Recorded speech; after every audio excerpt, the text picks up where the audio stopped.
السلام علیکم دوستو، میں ہوں محمد بلال اور معلومات ہب میں خوش آمدید۔ اس ویڈیو کا موضوع ہے سلطان مراد اول۔ سلطان مراد 1359 سے 1389 تک سلطنت عثمانیہ کے حکمران رہے۔ وہ اور خان اول کے صاحبزادے تھے جو بازنطینی شہزادی ہیلن کے بطن سے پیدا ہوئے اور 1359 میں اپنے والد کی وفات کے بعد تخت نشین ہوئے۔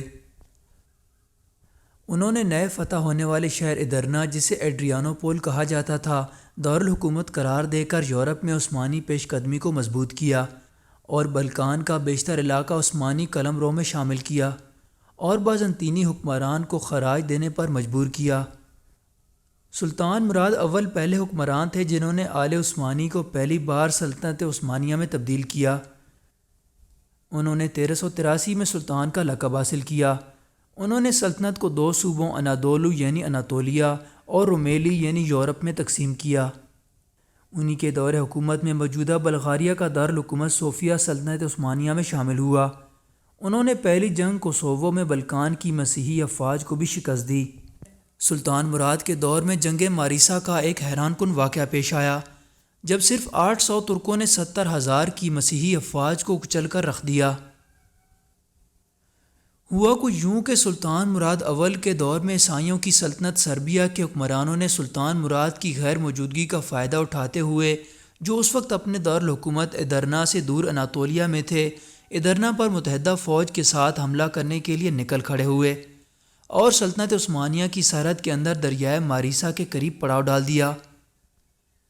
اس وقت سلطان مراد اول کے قابل ترین کمانڈر لالا شاہین پاشا ادرنا میں موجود تھے۔ ان کے پاس بہت تھوڑی نفری تھی، جس کی تعداد تقریباً 800 تھی، جبکہ زیادہ تر نفری سلطان کے ساتھ تھی۔ لالا شاہین پاشا بہت ذہین اور کمال مہارت رکھنے والے کمانڈر تھے۔ انہوں نے سوچا کہ جب تک سلطان کی فوج پہنچے گی اس وقت تک حالات بگڑ سکتے ہیں، اس لیے لالا شاہین پاشا نے باہر نکل کر دفاع کرنا مناسب سمجھا اور 800 نوجوانوں کو لے کر دریائے ماریسا کے قریب پڑاؤ ڈالے دشمن کے پاس طاق لگا کر بیٹھ گئے، اور قدرت نے ان کو ایک موقع عطا فرما دیا کہ رات عیسائی فوج نے کوئی دعوت کا انعقاد کیا اور شراب پی کر بدمست ہو گئے۔ تو کمانڈر شاہین نے اس موقع کا فائدہ اٹھانا چاہا اور صبح کے وقت ان پر اچانک اور زوردار حملہ کر دیا اور خیموں میں بدمست پڑے عیسائیوں کو کچل کر رکھ دیا۔ جلد ہی یہ خبر پوری سربین فوج میں پھیل گئی۔ وہ نشے میں مست تھے، اس لیے کچھ بھی سمجھنے سے قاصر رہے۔ ان کو ایسا محسوس ہوا جیسے ترکوں کی پوری فوج نے حملہ کر دیا، حالانکہ یہ صرف 800 جری جوان تھے جنہوں نے اللہ کے لیے اپنی جانوں کو وقف کر دیا تھا۔ سربین فوج میں بھگدڑ مچ چکی تھی اور اپنی جانوں کو بچانے کے لیے دریائے ماریسا میں چھلانگیں لگا دیں، لیکن اپنی بھاری زرہ اتارنا بھول گئے۔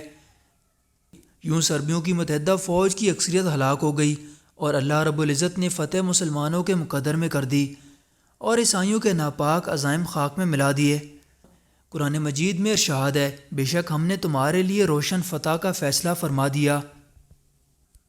دوستو، آج بھی ہمیں اسی طرح کے جذبہ ایمانی کی ضرورت ہے۔ امید کرتا ہوں آپ کو یہ ویڈیو اچھی لگی ہوگی۔ مزید ایسی ویڈیوز کے لیے چینل کو سبسکرائب کر کے ساتھ موجود بیل آئیکن کو ضرور پریس کریے گا تاکہ آنے والی ویڈیوز کا نوٹیفیکیشن آپ تک پہلے پہنچ سکے۔ اگلی ویڈیو میں ملتے ہیں۔ اللہ حافظ۔